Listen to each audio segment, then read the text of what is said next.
My family moved here when I was about 7 or 8. My father was a professor at the University of Notre Dame in the School of Architecture. So I was raised more or less in South Bend in those early years, and we've had a long association with the city. I traveled and went to various places for art school and for different elements of my career. And my family and I moved back to South Bend about 2 years ago. And it's a great city to raise a family, and we've settled in nicely here.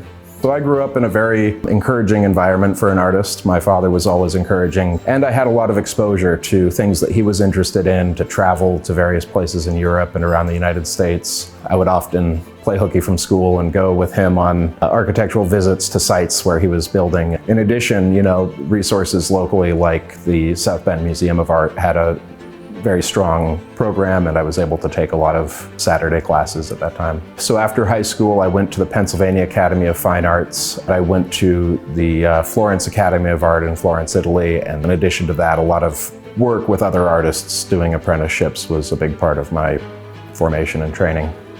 Every project is unique, and so every project will have a certain context.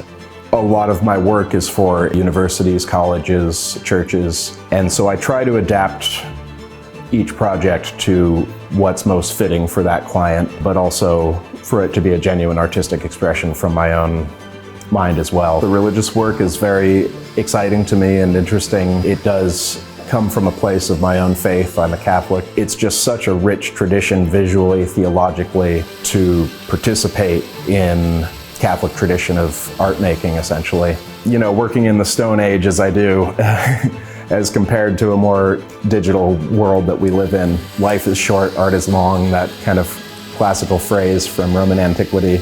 I definitely think about what I do, especially when I'm working with stone, in that context of making something that has potentially a very long lifetime, potentially can last for hundreds or thousands of years. So the main project that I'm working on right now is 2 life-size statues of Saints Peter and Paul in Georgia marble. They're life-size, but they're intentionally sort of more heroic than what you might typically see in a human anatomy. Really, for me, everything starts on paper, just trying to write down ideas. And once we had established a basic iconography and a basic structure, I created quarter-scale models of the figures. I enlarged those quarter-scale models to full-size clay models, and I've used that as the primary reference to create the marble statues. I have 2 great assistants who have been helping me over the last year with this project. We're following a system of taking precise measurements and transferring the measurements from the clay model to the stone. And that allows a few things. It allows you to really make all your decisions in the clay, where you can change your mind and move things around if needed. And then once it's in stone, it's kind of permanent.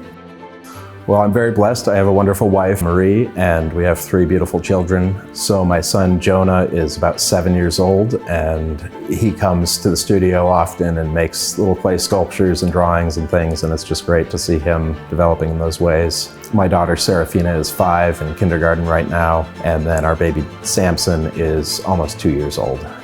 I think this move from Pennsylvania to Indiana has been great for the family. They've really found a terrific school and a lot of wonderful friends in this town. My name is Andrew Smith. I run a sculpture studio, and I am a South Bend local.